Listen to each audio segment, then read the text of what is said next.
갈라디아 지역은 바울이 1차 전도 여행 때 복음을 전하는 곳입니다.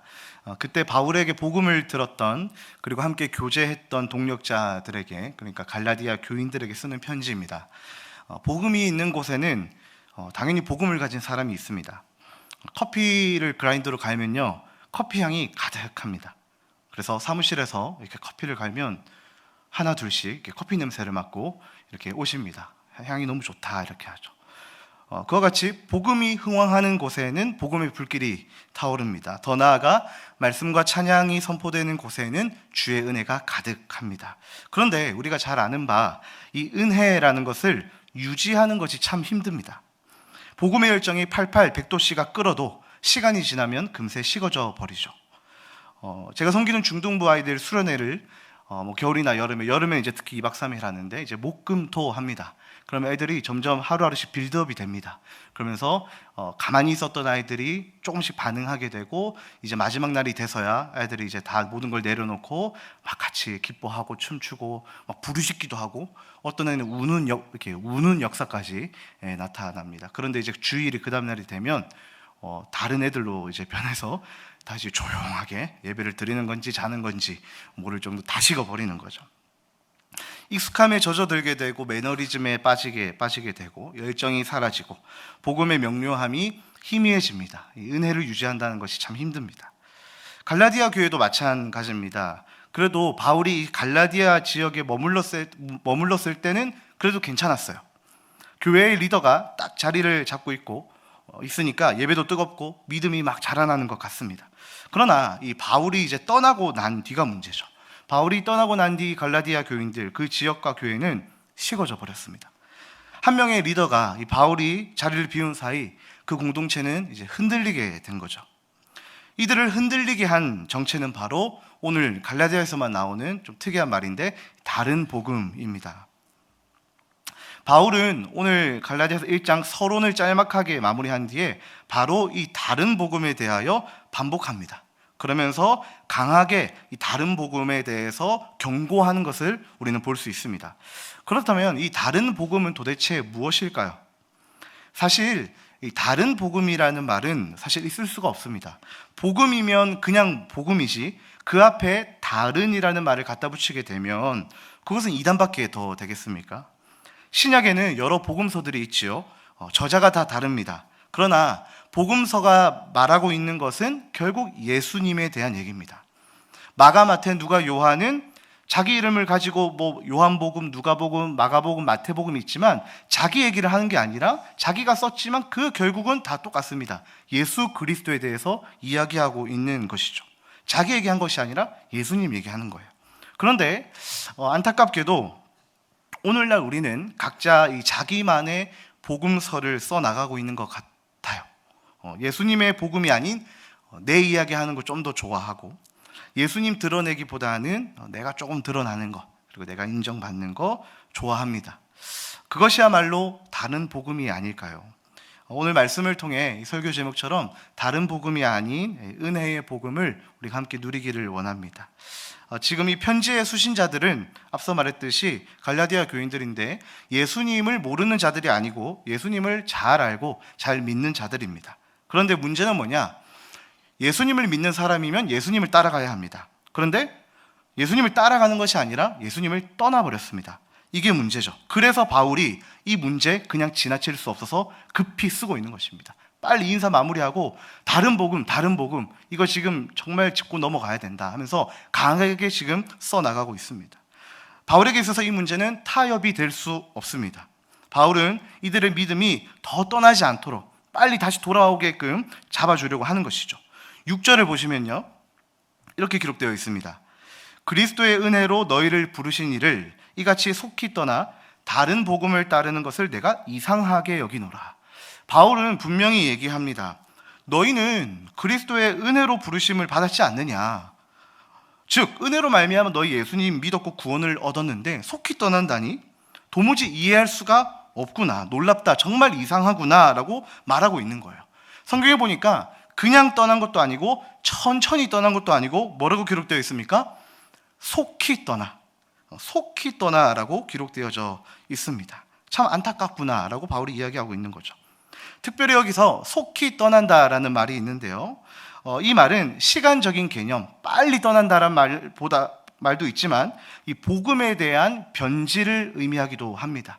첫사랑에 대한 배신, 첫사랑의 잃어버림, 복음의 변질, 배교, 그 의미가 담겨져 있죠. 구약의 출애굽기 32장 8절에 보면요, 여기서도 속히 떠나라는 말이 나오는데요. 한번 보시겠습니까? 그들이 내가 그들에게 명령한 길을 속히 떠나 자기를 위하여 송아지를 부어 만들고 그것을 예배하며 제물을 드리며 말하기를 이스라엘아 이는 너희를 애굽 땅에서 인도하여 낸 너희 신이라 하였도다. 너무나 잘 아는 사건이죠. 금송아지 사건입니다. 하나님 앞에서 또 다른 하나님을 만들어낸 우상숭배의 전형적인 모습을 보여주는 본문이죠. 분명히 하나님은 살아계십니다. 그런데 눈앞에 보이지 않으니까 이 이스라엘 백성들이 어떻게 했습니까? 내 눈앞에 보이는 하나님을 만들어 놓고 이것이 하나님이라고 우상숭배, 예배드리고 있는 모습이죠. 이들의 시작, 금송아지를 만든 이들의 시작은 무엇이었을까요?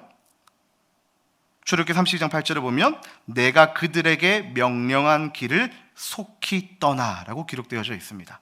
즉 하나님의 말씀을 저버린 것이죠. 하나님의 말씀에 등을 돌리고 떠나버린 것입니다. 지금 갈라디아 교인들도 똑같습니다. 바울이 지금 이 말을 하고 싶은 거예요. 너희는 하나님의 은혜로 부르신 자들이다. 그런데 너희가 어찌 그 은혜를 저버리고 그 은혜에 등을 돌렸는가? 바울이 경고하고 있는 거예요. 사랑하는 동역자 여러분, 하나님의 은혜보다 더 큰 은혜가 있을까요? 없죠. 있을 수 없습니다. 그럼에도 이들은 유일무이한 이 은혜를 저버리고 떠났습니다. 그러면 무엇이 이들을 등을 돌려서 떠나게 만들었을까요? 분명히 예수 잘 믿는 자들이었고 바울을 따르는 자들이었고 예수님을 따르는 자들이었는데 무엇이 이들을 등 돌리고 속히 떠나게 만들었을까요? 7절입니다. 다른 복음은 없나니 다만 어떤 사람들이 너희를 교란하여 그리스도의 복음을 변하게 하려 함이라. 다른 복음은 바로 이 교란하는 자들로 인해 생겨났습니다.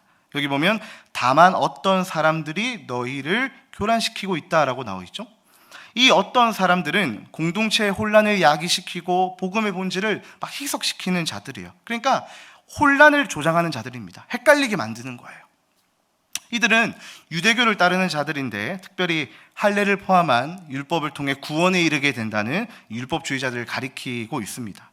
동역자 여러분, 구원은 그리스도의 은혜도 필요하고 율법을 지켜야만 얻는 것일까요? 그리스도의 은혜로만 얻는 것입니다. 내가 율법을 잘 지켜서 이것도 지키고 저것도 지키고 이것도 지켜서 따내는 것이 아니라 그리스도의 은혜로 주어지는 것이죠. 그것이 구원입니다. 그러나 지금 이들은 어떻게 교란시키고 있습니까? 하나님의 말씀을 다 지키지도 않고 행하지도 않는 너희가 무슨 구원을 얻는다고 하는가? 그게 진정한 복음 같니? 복음은 우리의 노력과 공로가 그래도 뒤따라야 해. 은혜만으로는 불충분해. 라고 거짓말을 속삭이고 있는 겁니다. 혹시나 여기 계신 분들 중에도 조금이라도 이 말이 동의가 되는 분들이 있을까요? 이에 대해 바울이 말하고 있는, 성경이 말하고 있는 진리를 우리는 주목할 필요가 있습니다. 바로 8절, 9절 말씀인데요. 그러나 우리나 혹은 하늘로부터 온 천사라도 우리가 너희에게 전한 복음 외에 다른 복음을 전하면 저주를 받을지어다. 9절입니다. 우리가 전에 말할거니와 내가 지금 다시 말하노니 만일 누구든지 너희가 받은 것 외에 다른 복음을 전하면 저주를 받을지어다.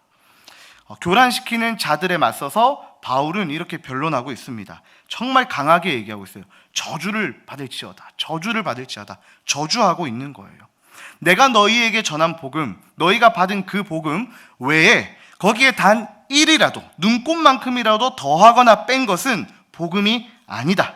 천사가 그럴지라도 그것은 복음이 아니다. 저주받을지어다 라고 지금 강하게 이야기하고 있는 거예요. 은혜에 율법을 더하여 구원을 얻는 것이 아니라 은혜로만 구원을 받을 수 있다라고 바울은 이야기하고 있는 것이죠. 자, 바울이 이렇게 강하게 어떤 그런 근자감을 가지고 어떤 자신감을 가지고 이렇게 담대하게 말할 수 있는 것일까요? 오늘 읽지는 않았지만 갈라디아서 1장 1절 인사말을 보면 이렇게 되어 있습니다. 갈라디아서 1장 1절입니다. 사람들에게서 난 것도 아니고 오직 예수 그리스도와 하나님 아버지로 말미암아 사도된 바울은 이라고 지금 자신을 소개하고 있습니다. 한마디로 바울이 지니고 있는 이 사도 직분은 인간적인 기원이 아니라 신적 기원이라는 거예요. 신적 기원. 신적 기원이 무슨 말입니까? 바울이 사도로 세움받은 것은 어떤 인간들의 추천도 아니고 자기가 너무 하고 싶어서 된 것도 아니에요. 바울은 예수 그리스도와 하나님 아버지로 말미암아 이 사도직을 받았습니다. 세움받은 거예요. 그렇기 때문에 바울이 전하고 있는 이 복음마저 그저 평범한 인간이 전하는 말 따위가 아니라 하나님이 부여하신 신적 권위가 있는 하나님의 말씀이라는 거죠. 그러므로 바울은 내가 너희에게 전한 것은 내 말이 아니요 하나님의 말씀이니 거기에 그 어떤 것도 가감하지 말라라고 강한 어조로 담대하게 말할 수 있는 것입니다. 왜요? 내가 사도로 세움받은 것은 하나님과 예수 그리스도의 은혜로 말미암았기 때문이다라고 지금 자기가 스스로 증명하고 있는 거죠. 아마 바울 이 사도직에 대해서도 많은 공격을 받았을 거예요. 그래서 사도 바울은 1장 1절부터 딱 자기를 소개합니다. 나는 사람들로 인하여 세워진 것도 아니고 내가 하고 싶어서 세워진 것도 아니고 신적 기원 하나님과 예수 그리스도로 말미암아 내가 사도가 되었다라고 얘기하고 있는 것입니다. 얼마 전에 이렇게 얘기를 하다가 또 담임 목사님께서 설교할 때 또 이런 여러 팁을 주시는데 이렇게 말씀해 주셨어요. 문어체보다는 이제 구어체를 많이 써야 된다. 문어체보다는 문어라고 해서 그 다리 많은 문어 아니고요. 문어체보다는 구어체를 많이 쓰라고 팁을 주셨습니다. 설교에 관한 책도 보고 또 담임 목사님께서 티칭도 해주시고 또 아는 내용이긴 한데 이게 참 쉽지가 않아요. 사실 쉽지가 않습니다. 지금도 설교하고 있는데 쉽지가 않습니다. 설교를 준비할 때 참 여러 많은 생각들 저뿐만 아니라 아마 여기 계신 목사님들도 다 하실 건데요. 하나님의 말씀만 전하면 되는데 자꾸만 내 생각을 거기에 조금 갖다 붙이고 싶고 화려한 미사여구를 막 끄적이는 제 모습을 종종 보게 됩니다. 분명한 것은 좋은 글귀, 화려한 미사여구에서 복음의 진가가 드러나는 것이 아니라는 거죠. 복음은 말씀 그 자체이기 때문에 오늘 바울이 말하고 있는 것처럼 하나님의 말씀 그 자체, 있는 그대로가 바로 복음이라는 것입니다. 그런데 우리는 어떠합니까? 저뿐만 아니라 여기 계신 분들도 이 세상이 자꾸만 우리를 교란시키고 있지 않습니까? 내가 원하는 대로, 내가 내키는 대로 우리는 말씀을 해석하며 살아갈 때가 있습니다. 여러 미디어 그리고 세상의 소리에 우리가 민감해서는 안 되는 것이죠. 우리는 하나님의 복음, 하나님의 말씀에 더 민감해야 할 줄로 믿습니다. 마지막으로 바울은 자신이 복음에 내가 정말 진심이다 라는 것을 말하고 있는데요. 10절입니다. 10절 함께 읽도록 하겠습니다. 시작. 이제 내가 사람들에게 좋게 하랴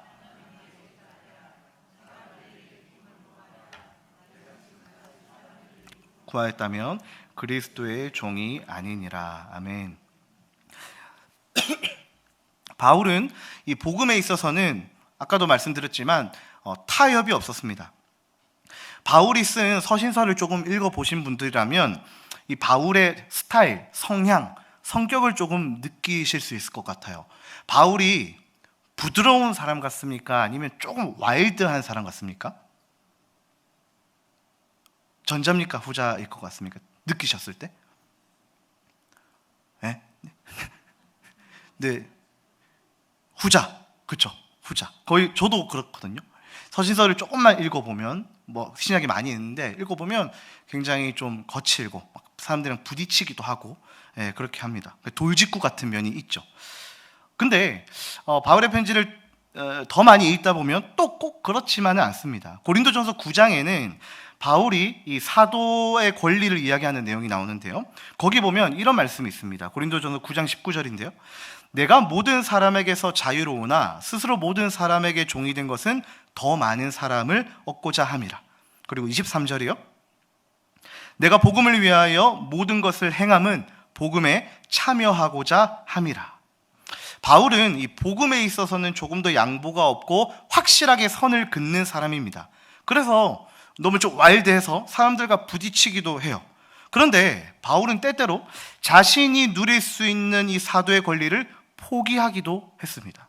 특별히 유대인과 율법을 모르는 자에게는 더욱더 낮아지는 모습을 볼 수 있죠. 권리를 포기하는 모습도 볼 수 있습니다. 즉 바울은 이 큰 그림, 빅피처를 보고 있는 것이죠. 뭡니까? 바울은 되도록이면 많은 사람들, 그리고 특별히 바울은 이방인의 사도로 부르심을 받았는데 그 많은 사람들이 이 위대한 복음을 경험하도록 하기 위해 철저히 낮아져서 사람들에게 맞춤형 전도자가 되었다라는 것이죠.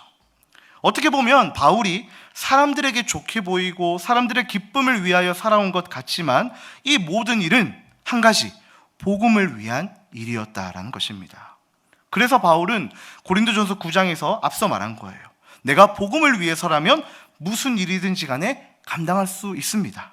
내가 그리스도의 종이지만 복음을 위해서라면 내가 모든 사람들에게 종이 되어도 좋습니다 라고 고백하고 있는 거예요. 그러니까 바울의 인생 모토는 복음을 위하여, 그리스도를 위하여였지 사람을 위하여가 아니라는 거예요.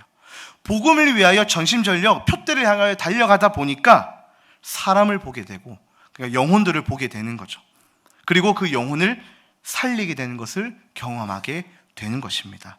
이 순서가 참 중요한 것 같습니다. 무엇을 먼저 바라보고 우리가 신앙의 여정을 지금 달려가고 있는가? 사람을 먼저 보는가? 아니, 바울은 그렇지 않았습니다.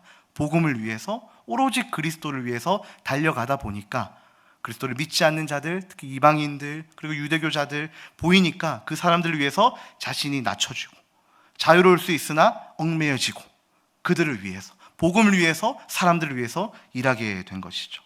이것이 바로 복음을 가진 자들의 특징입니다. 내가 낮아질 수 있고 겸손해질 수 있는 것이죠.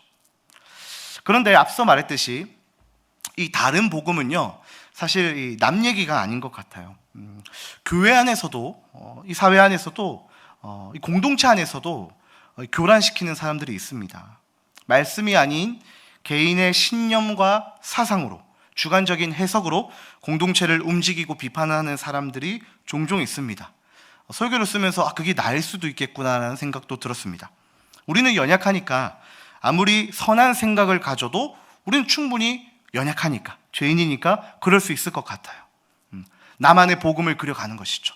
나만의 어떤 큰 그림을 그려놓고 주의 말씀을 따른다고는 하지만 내가 원하는 방식으로, 내가 원하는 대로, 그게 안 되면 실망하고 실족하고, 그런 모습이 우리 안에 있지 않습니까? 네, 저만 그런가요? 네. 그런데 중요한 것은 여기인 것 같아요. 내 잘못, 내 연약함을 다시 복음 앞에 서서 회개하고 돌이키면 되는데, 내가 오늘도 교만했구나, 이건 내 뜻이구나, 하나님의 뜻이 아니구나, 거기서 엎드리고 기도하면 되는데 여전히 떳떳하거나 교만한 자들이 있죠. 조금의 여지도 남겨두지 않고 자기가 옳다라고 생각하는 사람, 다른 복음의 귀를 열고 있는 사람이 되어서는 안 됩니다.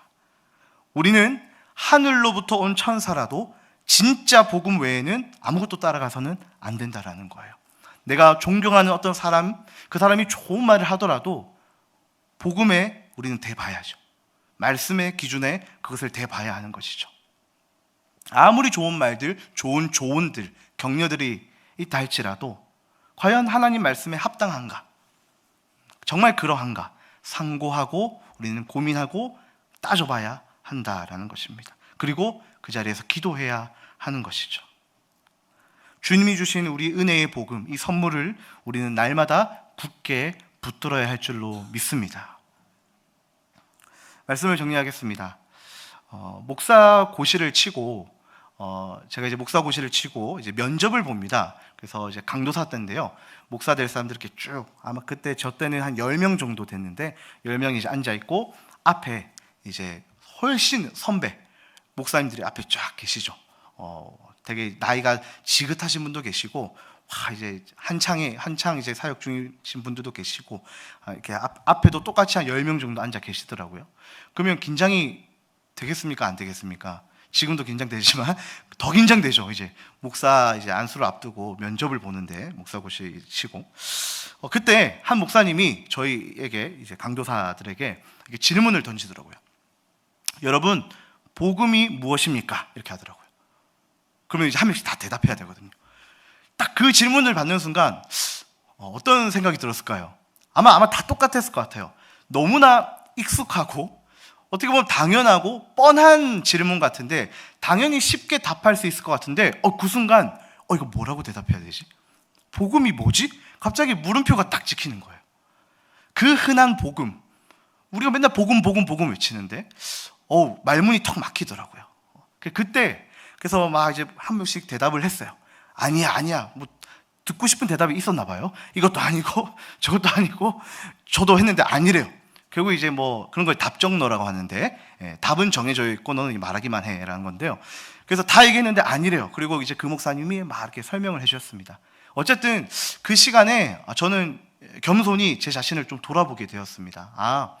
복음이 뭘까? 왜 저런 질문을 하셨을까? 목사를 앞두고 왜 저런 질문을 하셨을까? 다른 질문 많은데 저런 본질적인 질문을 왜 하신 것일까? 다시 한번 제 자신을 돌아보게 되었습니다. 우리는 복음이라는 이 은혜의 선물을 당연한 것으로 여기며 살아갈 때가 많은 것 같아요. 익숙함에 젖어서 무뎌질 때가 있습니다. 그러나 다시 한번 우리가 복음의 의미를 되새길 때 우리는 그 십자가 앞에, 그 복음 앞에 엎드려질 수밖에 없습니다. 겸손해질 수밖에 없습니다. 복음은 우리의 마음에 불을 일으킵니다. 그리고 그 불의 특징이 뭡니까? 참 쉽게 옮겨지죠. 산불나면 정말 쉽게 옮겨집니다. 사도 바울은 복음에 미친 자라고 합니다. 그는 불덩어리예요. 복음의 능력과 바울의 열정이 더해진 이 편지는 갈라디아 교인들에게 뿐만 아니라 이 시대를 살아가는 저와 여러분들에게 호소하고 있는 메시지입니다. 너희 혹시 다른 복음에 속아서 교란시키는 자들로 인해서 지금 혼란스럽지 않니? 속히 떠나는 건 아니지만 혹시 등을 돌리고 떠나려고 하진 않니? 라고 우리에게 경고의 메시지를 하는 것일 수도 있습니다. 저에게도 마찬가지입니다.